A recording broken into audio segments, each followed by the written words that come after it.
Assalamualaikum warahmatullahi wabarakatuh. Alhamdulillahirrahmanirrahim. Wa bihi nasta'inu ala umuri dunya wa din. Nasta'inu wa nastaghfiru wa na'udzu billahi min syururi anfusina wa min sayyiati a'malina. May yahdihillahu fala mudilla lahu wa may yudlil fala hadiya lahu. Arsala rasulahu bil huda wa dinil haqq liyudhhirahu 'ala dini kullihi wa kafa billahi shahida. Pertama, marilah kita panjatkan puji syukur kehadirat Allah SWT yang telah melimpahkan rahmat dan hidayahnya kepada kita semua, anak-anakku sekalian, sehingga kita mampu menjalankan apa yang menjadi tugas dan kewajiban kita sebagai hambanya. Salam serta selawat semoga tetap diberikan pada junjungan kita Nabi Agung Muhammad SAW yang telah membimbing kita dari zaman jahiliyah ke zaman nur cahaya ilahi. Untuk itu, anak-anakku yang senantiasa dalam lindungan Allah, pada pagi yang sangat cerah ini dan mulia ini, mari kita manfaatkan sejenak waktu untuk belajar. Dan yang memang belajar itu menjadi suatu tugas dan kewajiban kita sebagai orang Islam. Karena apa? Dengan belajar kita akan banyak mengetahui pengetahuan. Ilmu pengetahuan akan banyak kita ketahui. Yang memang ilmu pengetahuan itu merupakan suatu cermin, cahaya, petunjuk buat kita semua dalam menanggung kehidupan di muka bumi ini. Oleh sebab itu, anak-anakku sekalian, momentum Ramadan mari kita maksimalkan untuk belajar dan belajar. Meskipun untuk saat ini kita tidak bisa belajar di sekolah, tapi tidak mengurangi semangat kita semua untuk belajar meskipun ada dari rumah. Karena memang belajar itu bisa dilakukan di mana saja dan kapan saja. Bahkan dalam satu hadis, carilah ilmu walaupun sampai negeri Cina. Sejauh itu gambaran Rasulullah untuk kita agar supaya menuntut ilmu. Tapi batasannya sejak dari buayan ibu sampai liang lahat. Sejak dari buayan ibu sampai liang lahat. Nah, oleh sebab itu bagaimana kita manfaatkan hal yang seperti itu untuk kita maksimalkan belajar tanpa batas. Merdeka belajar. Dan belajar menuntut ilmu dalam Islam itu bisa dibagi menjadi dua. Fardu ain dan fardu kifayah. Fardu ain yang terkandung di dalamnya apa saja pengetahuan-pengetahuan yang harus kita pelajari. Karena ini ilmu pengetahuan yang seperti ini tidak bisa diwakilkan oleh orang lain. Setiap orang harus mempelajari. Setiap orang harus mengetahui. Setiap orang harus mengamalkan ilmu itu. Apa toh yang terkandung di dalam ilmu tersebut, yang termasuk dalam hukum fardu ain tersebut? Di antaranya adalah ilmu-ilmu tentang pengenalan Allah. Ini tidak bisa diwakilkan oleh orang lain dan kita sendiri harus mengenalnya. Ilmu-ilmu tentang zat Allah, ilmu-ilmu tentang sifat-sifat Allah, bahkan termasuk tata cara beribadah kepada Allah. Ini semua orang harus paham. Semua orang harus mempelajari. Semua orang harus mengerti. Dan semua orang harus mengamalkan. Karena ini sifatnya adalah fardu ain. Setiap orang harus mempelajarinya. Sementara yang kedua adalah fardu kifayah. Dan ini penting untuk kita sekalian.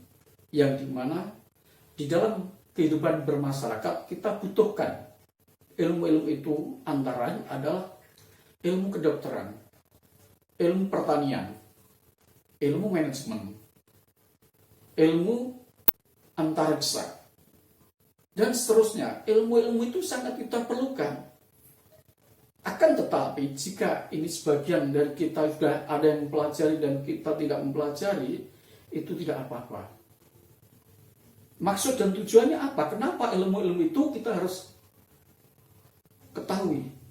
Agar kelak seandainya ada masalah yang berhubungan dengan itu, kita ada ahlinya, ada yang membidanginya, ada ilmunya, orang yang mengetahuinya, sehingga kita bisa cari solusinya. Oh, ini orang itu sakit. Oh, kita bawa ke dokter. Nanti akan diobati. Nah, inilah ilmu-ilmu yang seperti ini, sifatnya fardu kifayah, wajib. Nah, inilah. Oleh sebab itu menuntut ilmu, Allah Subhanahu wa taala dalam Al-Qur'an surat Al-Alaq ayat 1 sampai 5, bahkan ini merupakan ayat yang pertama kali turun. Iqra, bacalah. Setiap orang kita diminta untuk membaca, untuk belajar, untuk menuntut ilmu. Bahkan dalam menuntut ilmu itu, ilmu-ilmu itu ada yang tersurat, ada yang tersirat. Ada yang ada dalam Al-Quran, seperti barangkali ini, bahwa ini merupakan suatu petunjuk panduan kita untuk menanggung kehidupan di muka bumi ini. Kitab ini sangat lengkap, kitab ini sangat kita butuhkan, karena ini merupakan panduan hidup bagi manusia. Oleh sebab itu kita harus mempelajari ini, kita harus memahami, kita harus mengamalkan, dan kita harus mendakwahkan. Ini adalah ilmu-ilmu Allah yang dibutuhkan oleh manusia, panduan hidup kita di muka bumi ini. Kita harus paham betul, dan kita harus mengerti betul, dan kita harus memahaminya dan mengamalkan. Insya Allah dengan belajar Al-Quran, kita akan selamat baik di dunia maupun di akhirat. Ada lagi ilmu-ilmu yang tersirat, yang terkandung di alam semesta ini, baik yang ada di langit maupun di bumi, atau antara keduanya, yang ada dalam bumi seperti air, tanah, kemudian yang ada di langit seperti udara. Banyak lagi ilmu-ilmu yang harus kita gali, dan itu adalah ilmu-ilmu Allah yang sangat kita perlukan dan sangat kita butuhkan. Oleh sebab itu, Allah akan mengangkat derajat orang-orang yang berilmu pengetahuan setingkat dengan orang-orang yang beriman. Sebagaimana dalam Al-Quran Allah berfirman di dalam Al-Quran surat Al-Mujadilah ayat 11, ini surat yang ke-58. A'udzubillahi minasyaitonirrajim, bismillahirrahmanirrahim. Yarfa'illahu alladziina amanu minkum walladziina utul ilma darajat. Allah Subhanahu wa taala akan meninggikan, mengangkat derajat orang-orang yang beriman dan orang-orang yang berilmu pengetahuan. Akan diangkat derajatnya. Karena apa? Karena ilmu pengetahuan yang dia miliki. Nah, oleh sebab itu, anak-anak sekalian, mari kita jangan sampai bosan-bosan untuk menuntut ilmu. Nah, mekanisme di pemerintahan memang ada sistem pendidikan formal, tapi juga ada non formal dan informalnya. Kita bisa belajar di sekolahan, kita belajar di rumah, bisa juga kita belajar dari lingkungan juga bisa. Bahkan kita bisa belajar dari pengalaman. Pengalaman ternyata merupakan guru yang paling baik. Oh iya, saya kemarin lewat situ jatuh. Sekarang kok lewat situ lagi? Bagaimana kita cari cara agar supaya tidak jatuh lagi? Ini adalah pengalaman. Kita bisa belajar dari lingkungan. Terkandung di dalamnya, dalam sekitar kita ada air, udara, tanah, pepohonan atau tumbuh-tumbuhan, ada binatang. Mari kita pelajari dan kita pelajari. Anak-anakku sekalian, sekali lagi ada ilmu-ilmu yang tersurat dan ada yang tersirat. Sebagaimana tadi Allah akan mengangkat derajat orang-orang yang berilmu pengetahuan setingkat dengan orang-orang yang beriman atau sederajat. Nah, apa keutamaan sekarang? Orang yang menuntut ilmu dan orang yang mengamalkan, mendakwahkan. Banyak hal yang mungkin bisa kita gali. Ternyata di dalam buku yang merupakan panduan kita di sekolah, itu terbitan Departemen Agama, ini jelas sekali bahwa di situ ada di dalamnya bahwa orang yang mengamalkan, orang yang berilmu, orang yang mengamalkan nanti akan mendapatkan pahala yang besar di hari kiamat. Orang yang berilmu, orang yang beramal dengan ilmunya itu lebih utama daripada sedekah. Nah, jadi kalau kita bisa gali satu persatu, ini sangat luar biasa dan banyak sekali manfaat kita berilmu, dan apabila ilmu itu kita amalkan, lebih utama daripada sedekah. Dan sedekah ini merupakan sedekah jariah, ilmu ini.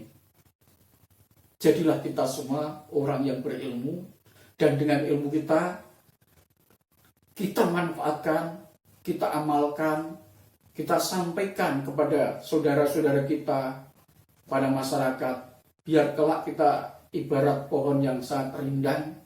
Di situ ada akarnya, di situ ada tangkainya, di situ ada batangnya, ada ranting-rantingnya, ada daun-daunnya dan buah-buahnya. Dan ini bermanfaat untuk orang lain. Nah, jika orang itu menggunakan ilmu yang pernah kita sampaikan dan dia mengamalkan pada orang lain, ini akan selalu berkelanjutan, pahala itu mengalir kepada kita meskipun kita sudah meninggal dunia. Anak-anak sekalian, banyak sekali jika kita mau menggali manfaat orang yang berilmu. Di antaranya adalah apa yang sudah saya sampaikan di depan, tapi juga tidak ada kalah pentingnya bahwa orang yang berilmu dan mau mengamalkan itu nanti di akhirat akan mendapat naungan dari para malaikat dan dimudahkan masuk surga. Sederhana sekali, mari kita belajar dan kita belajar. Kita semangat menuntut ilmu meskipun berada dari rumah. Dengan itu insya Allah kita semua akan mendapatkan naungan dari para malaikat dan dimudahkan oleh Allah SWT masuk dalam surganya. Sedikit mungkin apa yang saya sampaikan pada kesempatan ini, dan saya ingin sedikit menambah suatu bahan yang mungkin bisa diterapkan oleh anak-anak sekalian. Sudahkah pagi ini tadi kita menyiapkan air atau sedikit makanan di teras rumah kita? Siapa tahu itu nanti ada seekor kucing atau binatang lain yang memakan atau yang meminum. Itu sedekah untuk kita, buat mereka. Demikian yang bisa saya sampaikan. Sekali lagi ada kurang yang mohon maaf. Bila taufiq wal hidayah. Assalamualaikum warahmatullahi wabarakatuh.